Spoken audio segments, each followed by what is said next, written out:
नृप कह सुमति अनुरूप। नामकरण संस्कार एक अद्भुत संस्कार है। नाम का प्रभाव व्यक्तित्व पर आता है।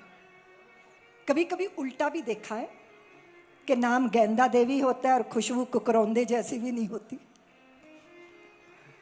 लेकिन अक्सर देखा है कि नाम का व्यक्ति पे प्रभाव होता है।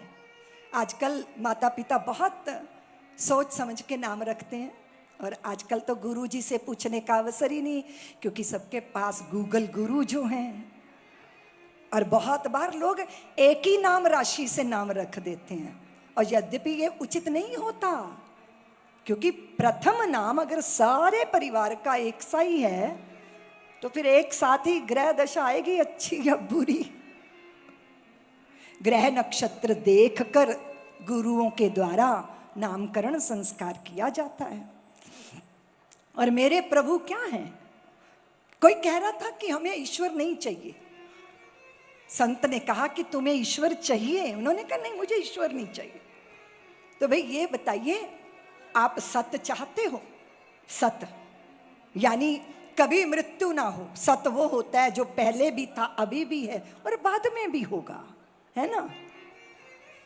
गुरु नानक देव जी ने कहा कि आद सच जुगाद सच हैवी सच नानक होसी भी सच। जो पहले भी था, अब भी है और बाद में भी रहे। सत्य वो है जो पहले नहीं था, अब दिख रहा है और बाद में नहीं रहेगा। वो सत्य नहीं है, वो मिथ्या है। जैसे स्वर्ण में बने हुए आभूषण, वो मिथ्या हैं, पहले नहीं थे, अब हैं और बाद में नहीं रहेंगे। लेकिन जिस स्वर्ण में वो आभूषण है वो पहले भी था, अब भी है और बाद में भी। आभूषण मिथ्या हैं पर स्वर्ण मिथ्या, स्वर्ण सत्य है जो पहले भी था, जन्म से पहले और मृत्यु के बाद, उसे सत्य बोलते हैं। और सत्य शरीर नहीं हो सकता।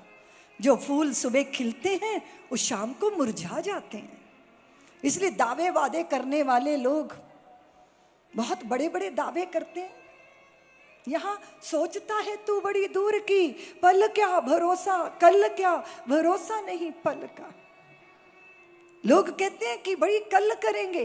भीम जी ने जब देखा कि युधिष्ठिर कहता है किसी भिक्षुक को कि कल आना, तो उन्होंने जाके नगर का घंटा बजा दिया और कहा देखो मेरे भाई ने समय को जीत लिया है, इनको आने वाले कल का पता है। इसका मतलब ये सर्वज्ञ हो गए ना। आपको अगले पल का पता नहीं और आप कल की बात कर रहे हैं। सोचता है तू बड़ी दूर की, जीवन क्षण भंगुर है।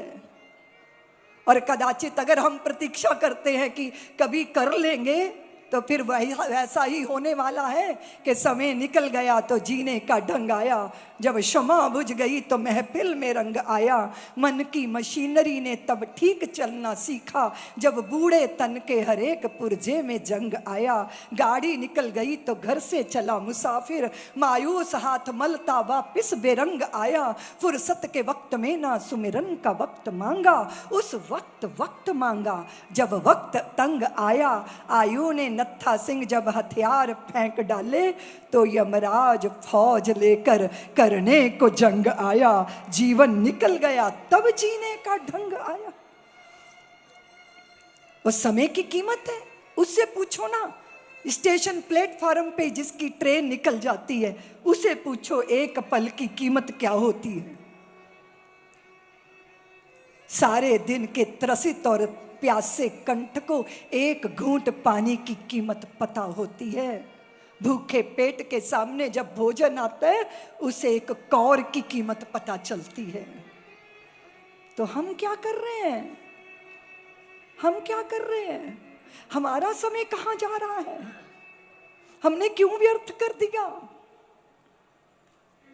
बड़े विचित्र से प्रदेश में पहुंच गए एक विरक्त महात्मा, विद्वान थे। उस राज्य में पहुंचे तो वहां पे एक बड़ा विचित्र सा उत्सव हो रहा था।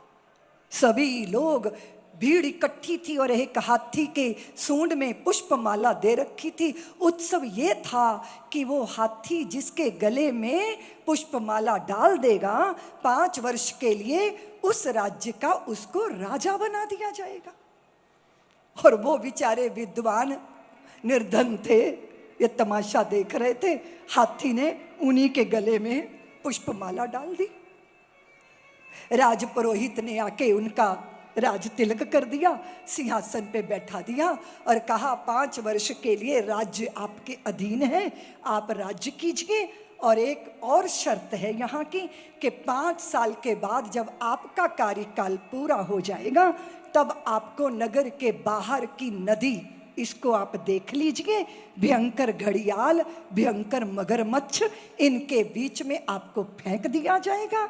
आप अपनी करामात से अगर उस पार पहुंच गए तो फिर आप उधर के गांव में रह सकते हैं, लेकिन इस नगर में आप लौट के कभी भी आ नहीं सकते। बेचारे वो निर्धन विद्वान तो बोले कहाँ से आफत मोल ले ली, लेकिन उन्होंने विद्वान थे, अपरिग्रही थे, तपस्वी थे, पर दुख कातर थे, जनता को जनार्दन मानते थे, जगत में ईश्वर का दर्शन करते थे, कण कण के प्रति सौमनस्यता थी उनके चित्त में।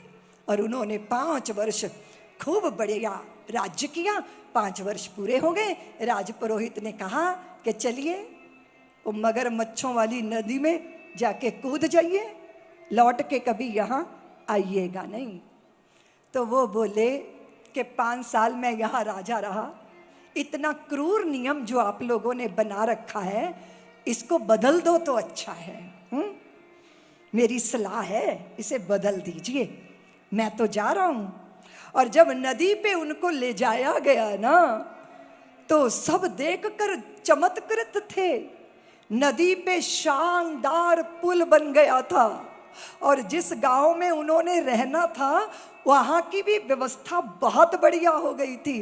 वो शान से पुल से चले और उस गांव पहुँच गए। सब लोग चमत्कृत थे उनकी इस बुद्धिमता को देखकर। ये कहानी नहीं है, हम सबकी कहानी है। ये जिंदगी का साम्राज्य कुछ समय के लिए दिया गया है हमें और बाद में फेंक दिया जाएगा उस भव में जहां पापों के घड़ियाल और मगरमच्छ हमारी प्रतीक्षा कर रहे हैं। इसलिए राम नाम का सेतु बनाकर उस पार जाने का प्रबंध इस जीवन काल में ही करना है। ये दृष्टि संत देते हैं। शुभ कर्मों का सेतु बनाइए, सदकर्मों का सेतु बनाइए। क्यों तुम्हारे पुरखे कहते रहते थे 4 पैसे कमा लो, 4 पैसे कमा लो, 4 पैसे। अरे 5 क्यों ना कमा लें या 3 क्यों ना कमा लें। वो क्यों कहते हैं 4 पैसे कमा लो, 4 पैसे कमाने योग्य बन जाओ। क्यों भाई, क्यों? वो कहते हैं 1 पैसे का भोजन करोगे, दूसरे पैसे का कर्ज उतारोगे और तीसरे पैसे से कर्ज लोगे और चौथे पैसे को कुएं में डाल दोगे। समझ आया? 4 पैसों की व्यवस्था समझ आ गई? आ गई? बढ़िया गर्दन हिला रही हो, समझ आ गई? ना करूं परिभाषित इस विषय को? भाई 4 पैसे, 1 पैसा भोजन कर लो, 1 पैसे का कर्ज उतार दो और 1 पैसे का कर्जा दे दो और 1 पैसे को कुएं में। बताओ भाई, 4 पैसों का प्रबंध हो गया ना। 1 पैसे के लिए भरण पोषण की व्यवस्था करो और दूसरे पैसे से पुरखों का, माता पिता का, ऋषियों का लिया हुआ कर्जा उतारो। तीसरा पैसा अपनी संतानों को तैयार करके उनके लिए कर्जा दे दो और चौथा पैसा कुएं में गिराने का मतलब है यज्ञ में, पुण्य में, मंदिर में, सेतु बंधन में, शिक्षा में, चिकित्सा में। वही पुण्यों की पूंजी बाद में आएगी ना काम। बोलो ना, बोलो ना। अच्छा, तुमने पति चुन लिया ना, अच्छा सा बड़ा डेट वेट पर गए, पत्नी चुनने में बड़े समय लगाते हो, लेकिन माता पिता चुना तुमने। बोलो ना, क्यों? माता पिता को चुनने का अवकाश था। मित्र चुन सकते हो, प्रेमी चुन सकते हो, प्रेमिका चुन सकते हो, पति पत्नी चुन सकते हो, पर माता पिता किसकी कोख से जन्मोगे तुमने चुना है क्या? तुम्हारा चुनाव था क्या? तुम्हारे पुण्यों का प्रताप था। किसी दुष्ट के घर भी पैदा हो सकते थे, पर सज्जन के घर में आए हो। ये वही पूंजी है जो कुएं में डालते हो, वो साथ चलती है, सुहृदयों के बीच बैठाती है, संतों का संग करवाती है, जागृत होश पूर्वक जीने वाले सज्जनों का साथ देती है। वही पुण्यों की पूंजी। सब्सक्राइब करें साध्वी ऋतंभरा जी के YouTube चैनल को और हमारे वीडियोस को सबसे पहले देखने के लिए बेल आइकन को दबाना ना भूलें।